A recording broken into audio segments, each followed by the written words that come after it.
2023, I was heard that the Prime Minister did not visit. Today, I'm almost indifferent. Whether he visits the states or not does not matter anymore. This kind of a behavior can never be justified by anybody who swear by nationalism. It can only be done by those who swear by pseudo-nationalisms and who has a peculiar idea of nation that thrives on excluding people. People have begun to start asking questions about the relationship between our state and the Union of India. People are remembering the instrument of accession. People are remembering that controversial merger agreement. Why? Because you have allowed the feelings to be groomed like that. 11,500 crore, 11,500 वाला जो दिया गया था आपने बिहार को, क्यों? Because Bihar is more Indian than Manipur. You think that you said that you will try to help the state of Assam and Himachal for the flood. Nothing has been said about Manipur.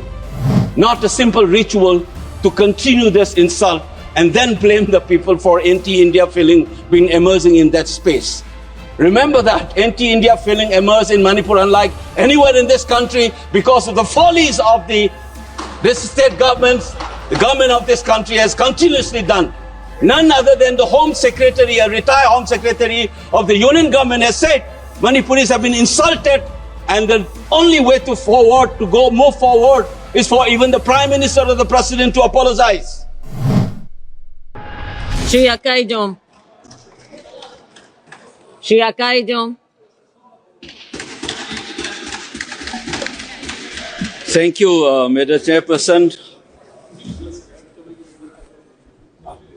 First of all,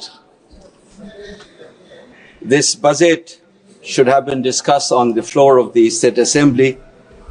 The fact that it has been brought to the Parliament House tells you about the anomaly. This is not a regular thing that the state budget is discussed on the floor of the House here. But there is a story about why this budget is here and what does this budget speaks of. First of all, it speaks of the exclusions and the contemptuous nature in which the present government has dealt with the state of Manipur.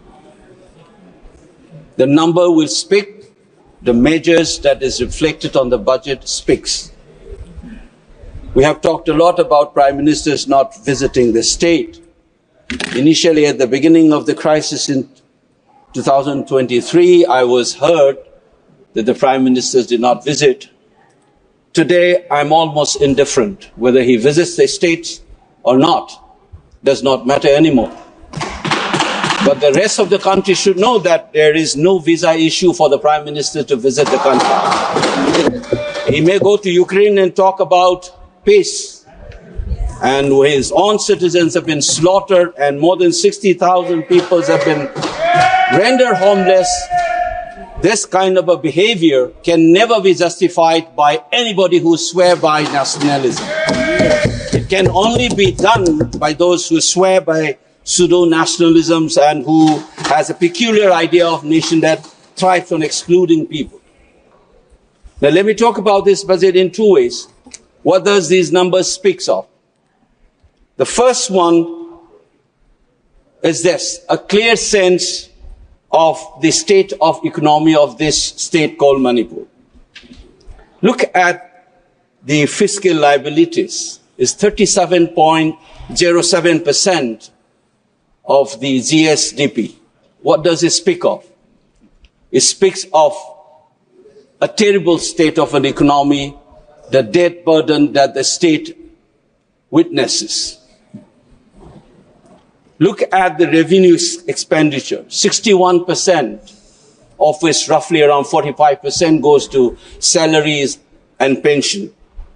Look at the capital expenditure, 39%.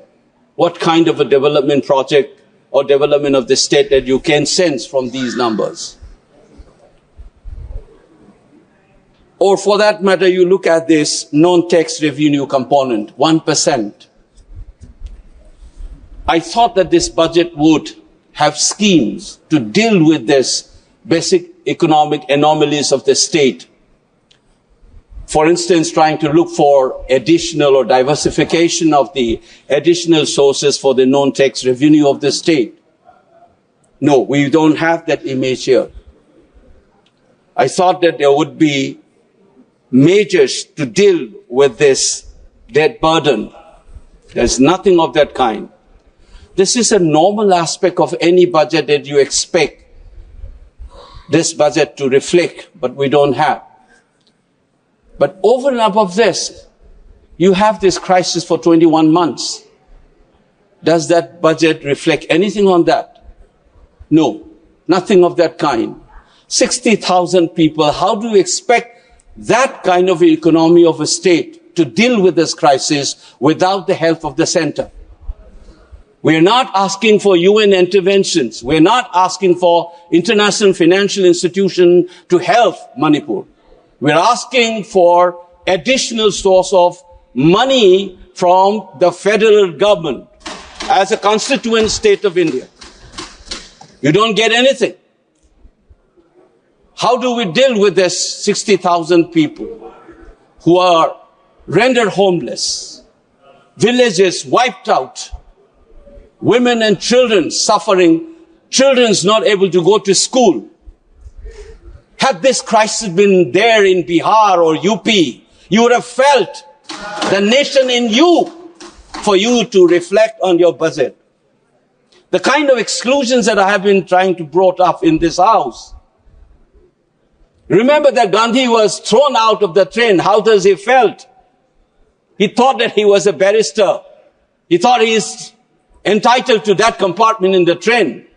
He was thrown out of that. Bankim Chandra Chattopadhyay, when he was told that India does not have history. That sense of invisibility is what this government has been doing. Nothing of this kind has been mentioned in your presidential speech. You've been trying to make us invisible, our tragedy as insignificant.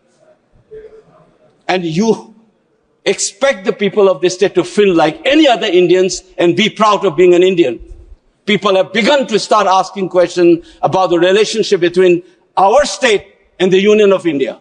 People are remembering the instrument of annexation. People are remembering that controversial merger agreement. Why? Because you have allowed the feelings to be groomed like that. And this budget is an addition to that series of action that you have conducted. I'll give one more example, which I felt as I sat in this house and listened. I've seen floods in my home state. Even the Raj Bhavan was inundated. Every year it has become a ritual. Did the budget reflected anything on that in the national budget? Does it reflect in this budget as well? Nothing of that kind. 11,500 crore, 11,500 वाला जो दिया गया था आपने बिहार को, क्यों? Because Bihar is more Indian than Manipur. You think that you said that you will try to help the state of Assam and Himachal for the flood. Nothing has been said about Manipur. Ask your governor how the residents of that Raj Bhavan was inundated. Was it a foreign country? Or even if it were an ambassador's house, you would have invested. This is a state's governor. Under the Union of India, you don't bother and you expect us to feel normal, being included. Madam Chairperson, I am representing a voice. I have taught generations in this country, from Kanyakumari to Kashmir, from Gujarat to Nagaland. For 30 plus years, I have seen this. And you think it's normal that we as people's representative in this house will continuously throw this kind of insults. This budget is the same story that I have been witnessing. What do we do now?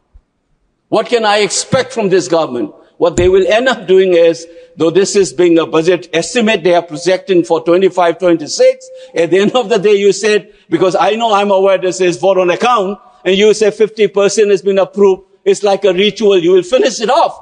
Manipur even doesn't address. A ritual will be completed in a couple of days. Is this the largest democracy's temple would be indulging itself? I'm ashamed of myself to bring up these issues. It's not a joke. When thousands of people suffer, I expect this government to have some sensitivity and pump in a little more money and talk openly. If we have made mistake, let's accept. This is not about BJP or Congress. Let's move forward. Let's try to have this feeling that we are one, that we care for you. And this budget must reflect that. Not a simple ritual to continue this insult and then blame the people for anti-India feeling being emerging in that space. Remember that anti-India feeling emerged in Manipur unlike anywhere in this country because of the follies of this state governments, the government of this country has continuously done.